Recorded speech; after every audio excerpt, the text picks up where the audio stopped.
Welcome to the 2022 Economic Depression and Preparation channel. I'm your host, Tony. Thank you for joining me on this November 17th, 2022 edition.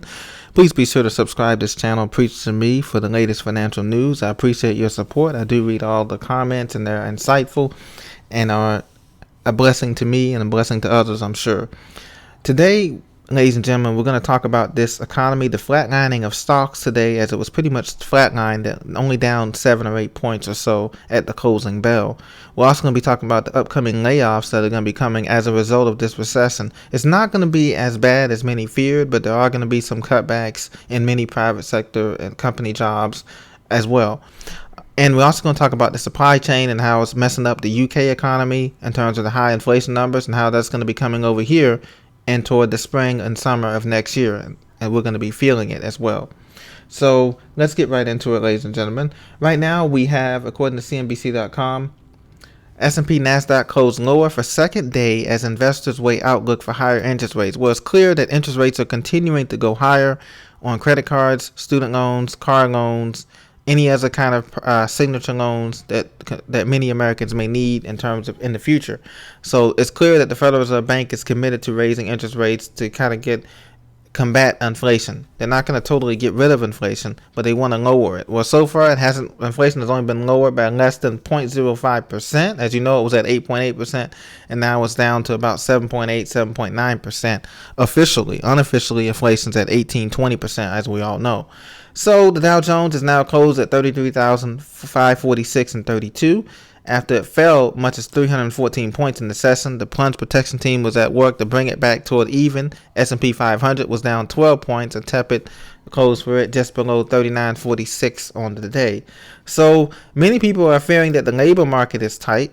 That's going to be tightening up, and that's going to be the first sign of trouble. It's going to go. This is how I feel, in my opinion, is going to go. The labor market's going to tighten up. Next up is going to be the credit market, because small businesses and medium-sized businesses won't be able to get as much business credit or personal credit to continue to pay their employees and operate at the same time efficiently, because input costs have gone up. Input costs meaning the cost of production, the cost of shipping, the cost of production, the cost to get logistical costs of getting these goods and services to the places, because diesel is going to be going up. As you know, diesel fuel is already above $6 a gallon. Regular fuel is already above $4.10 a gallon, and this is only going to exacerbate the situation, not just in certain parts like the Northeast or out west, but in the Southeast and the Midwest, upper Midwest. Everybody across the country is going to be feeling this, because MarketWatch.com reported today that layoffs, recessions always spur layoffs, but the Fed thinks, quote, this time may be different.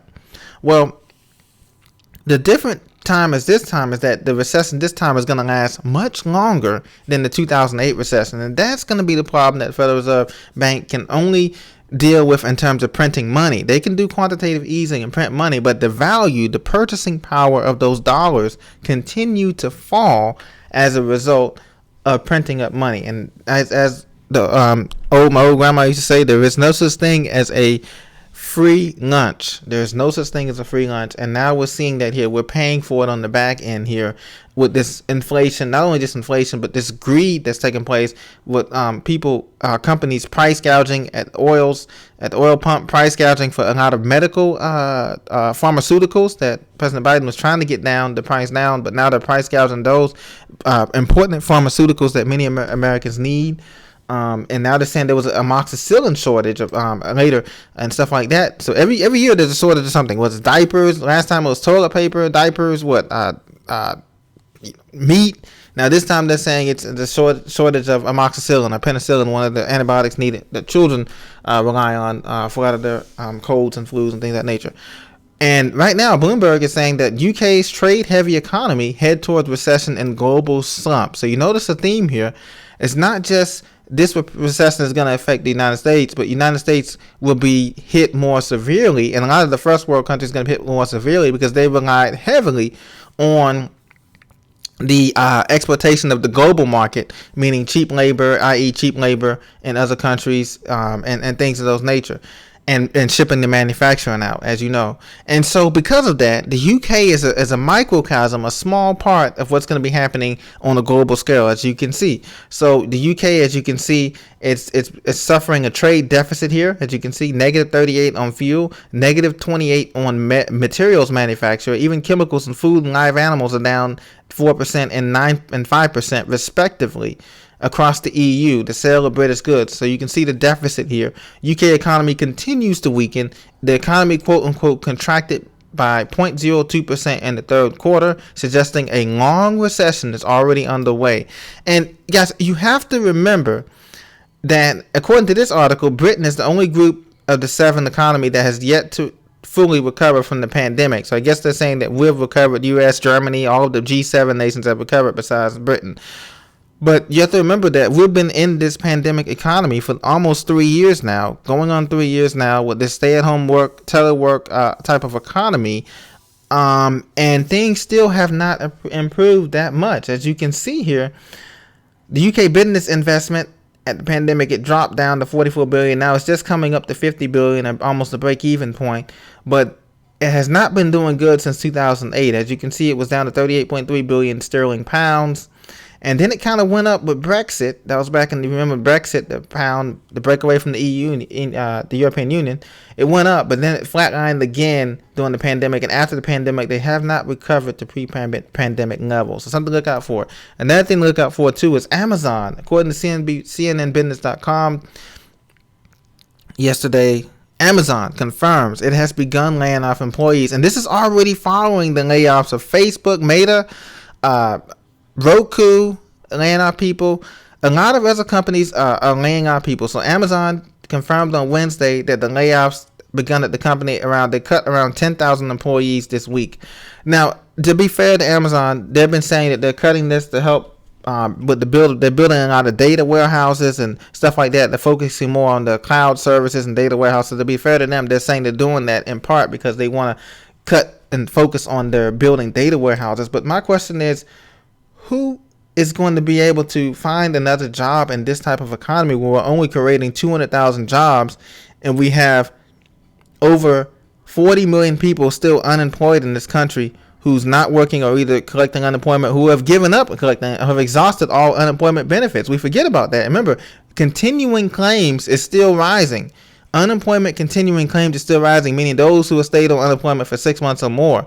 Initial claims did fall. We'll give them that. The statistics did show that initial jobless claims fell for the last month in September and October to around 220,000, 230,000 or so. But continuing claims, that means those who are still seeking benefits after 3 to 6 months, has been on the rise. So we have a conundrum here with this economy. As it mentions, the article says, Facebook Meta recently announced 11,000 job cuts, the largest in the company history. Twitter announced job cuts. As you know, Mr. Elon Musk took over Twitter. He released job cuts as well. So the tech sector, a growing number of the tech sector has been releasing jobs. And the tech sector will be the bubble that's going to lead, just like in the dot-com bubble in the 2000s, the tech sector bubble will be the one that's going to lead the decline of the stock market. Now on Main Street, what's going to lead the decline of the collapse on Main Street is, like I said, number one, the small business, death of the small business, and the rise of the monopoly, the automation and robots and automation taking over the jobs for people like that come out of college, the college graduates and the trade school graduates and all of that. That's what's going to be. And then the reduction of the military abroad, but the military at home is going to continue to grow. But the reduction of the military bases, the 864 bases that we have in America that we're supporting around the world, the reduction of that and the closure and the movement of troops back home is going to also take away a lot of government contracting jobs, and they're going to consolidate it to help save money as we go deeper and deeper into this recession. This next recession is projected to last at least 10 years. And then after that, we go into the new technocratic automation economy, the new world order economy that everybody's been talking about, that includes cashless society. We're already at a cashless society almost now, but officially they'll transition. The death of the dollar and all of those things will play out as seen before. So continue to prepare, ladies and gentlemen. This is just a speed bump right now. Do not get sidetracked or distracted by what people are saying about the different political things going on or the different economic things going on. There's also a spiritual battle going on. The battle for will you give your allegiance, who your allegiance is going to be to, in terms of spiritually, is it going to be to God? He's going to provide for you like he provided for Elijah and the ravens. And by feeding you and giving manna to his children while they were in the desert. And literally, we're going to be in a spot where America is going to be the next economic and spiritual moral desert. Or actually any first world country, but America is going to be leading that first in the next 10 years. And we have to feed ourselves and also sustain ourselves literally, physically, spiritually, mentally, and emotionally with God's word and with the training that we've had throughout these years. And he's given us this information age that we're in to learn and to grow and to share. So it's very important. Just want to touch base with you on this Thursday. We'll be back next week with more earnings season reports. I expect more layoffs and more cutbacks by these corporate companies and also public and private alike. So stay safe, be blessed. Thank God for what we do have and what we all make preparations. Continue to share, continue to grow. And anything you'd like to see in the future me cover, please leave those down in the comments as well. We do read those. Thank you very much. Have a blessed night. Bye-bye.